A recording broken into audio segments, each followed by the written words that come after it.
أستغفر الله رب البرايا أستغفر الله من الخطايا. بسم الله الرحمن الرحيم. Assalamualaikum warahmatullahi wabarakatuh. Kata Rasul sallallahu alaihi wasallam, suatu hari Rasul masuk dalam kamar Aisyah. Terus Rasul bilang, "Wahai istriku, jangan engkau tidur sebelum engkau satu menghatamkan Al-Qur'an." Udah gitu, Rasul bilang apa? Minta syafaat kepadaku dan kepada nabi-nabi sebelum aku. Yang ketiga, minta ridho saudara kamu muslimin dan muslimat, mukminin dan mukminat. Yang keempat, jangan kamu tidur sebelum engkau melaksanakan haji dan umroh. Ketika Aisyah bengong, Rasul keluar menyelesaikan sholat sunnahnya. Kemudian Rasul masuk lagi. Begitu Rasul masuk, langsung diberondong. Ya Rasul, mana mungkin aku, ayahku, saudara-saudaraku dan semua umat muslimin muslimat melakukan itu semua dalam waktu yang singkat. Rasul senyum. Apa kata Rasul?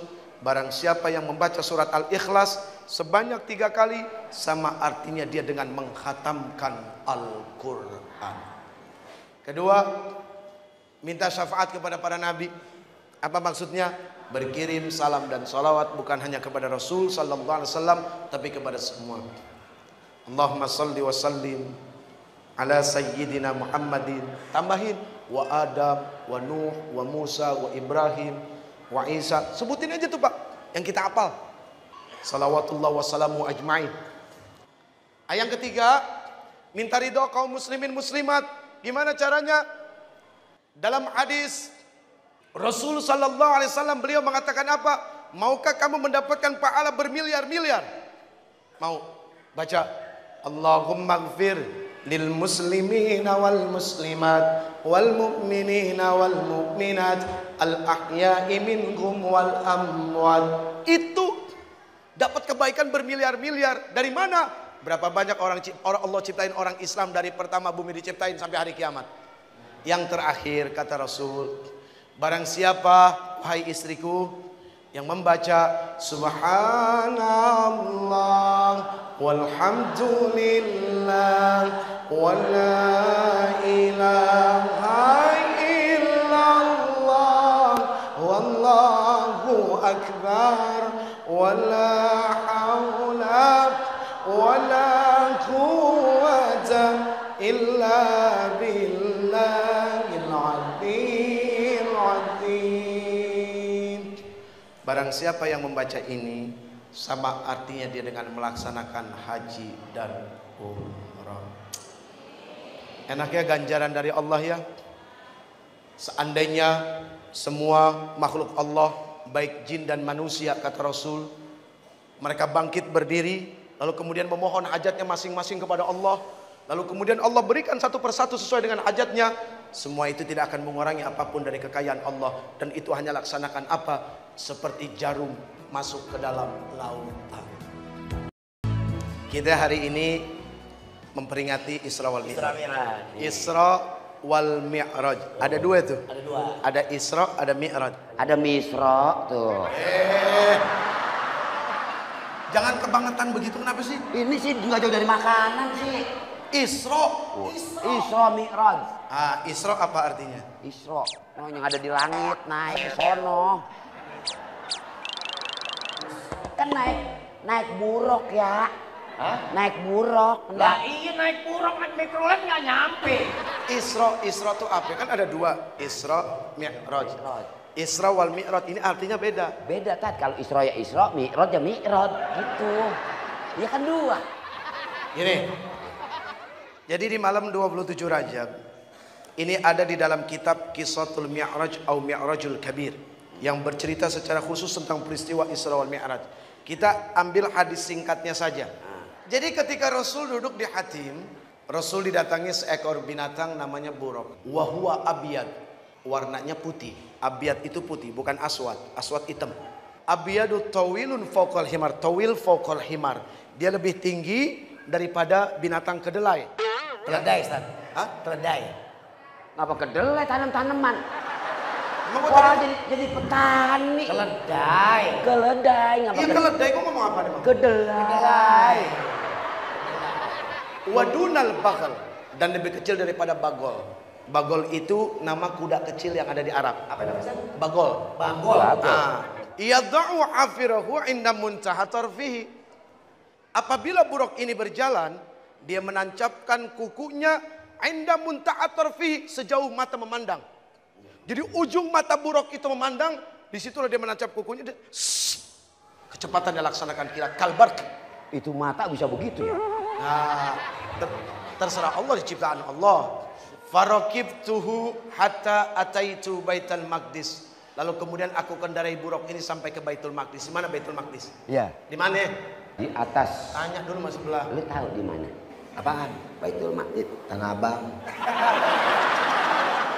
Lu dagang sorban, lu dagang peci lu. Tanah Abang katanya. Lah, gua pernah lihat jual baju koko Baitul Maqdis. Itu mau nama tokonya.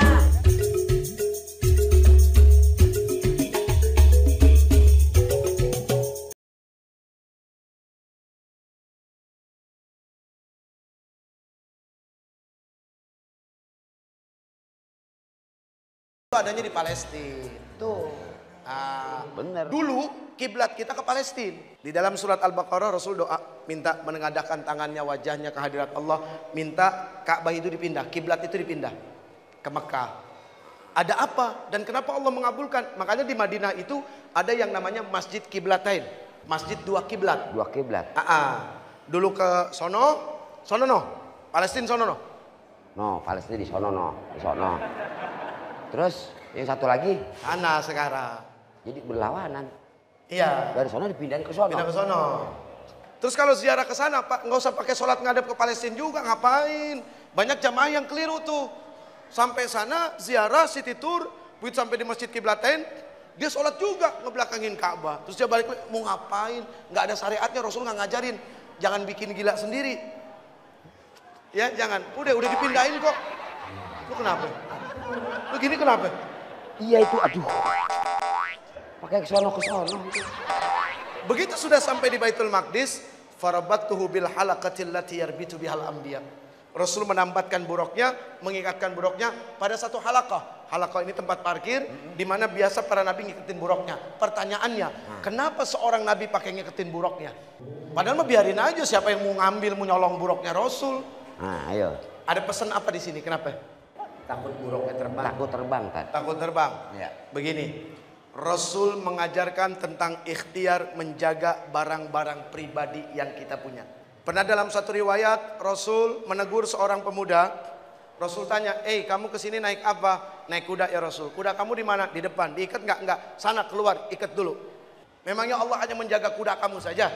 Bukan berarti Allah tidak mampu menjaga. Ada beberapa yang diserahkan kepada kita untuk menjaga barang kita.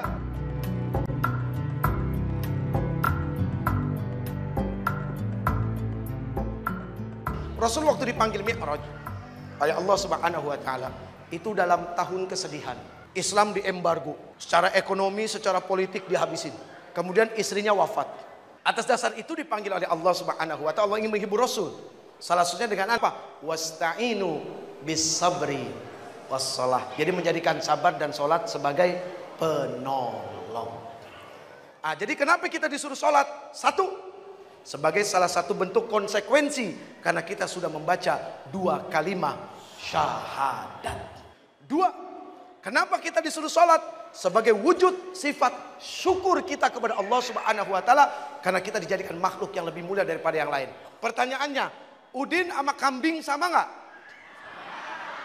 Kagak tak sama dengan. Dengerin dulu, belum selesai ngomongnya. Ya. Udin sama monyet sama, Jepri sama gorila sama. Bang Opi sama Nying-Nying sama. Pas. Sama. Sama apa Bang? Sama modelnya. Bukan. Kita ini sama kambing sama. Sama apa? Sama-sama makhluk ciptaan Allah. Hanya kita dimuliakan, diberikan akal. Kemudian kita menerima kewajiban untuk menjalankan perintah yang ditolak oleh gunung, ditolak oleh makhluk lain, tapi manusia berani menerimanya. Nah itu yang bikin manusia jadi mulia. Oke? Oke. Nah ini sebagai wujud sifat syukur. Yang ketiga, kenapa kita disuruh sholat? Karena inna sholata tanha Anil fahsya'i iwal munkar. Ya. Apa? Coba ulang. Ulang. Ulang, Pi. Ulang. Pi. Inna sholata. Inna sholata. Terusin dong, Pi. Kita kan berdua, Pi. Inna sholata. Inna sholata. Tanha. Anil fahsya'i Wal munkar. Lu kagak tambahin wal munkar wa nakir sekalian lu tambahin. Wahnya dia ikut ntar. Lagi ngicungnya doang wal munkar. artinya. Yang artinya. Ya, sholat itu mencegah dari perbuatan keji dan mungkar. Jadi Allah kepengen asbab dari sholat ini manusia pelan-pelan mengikis sifat keji dan mungkar mereka. Astaghfirullah Rabbal baraya Astaghfirullah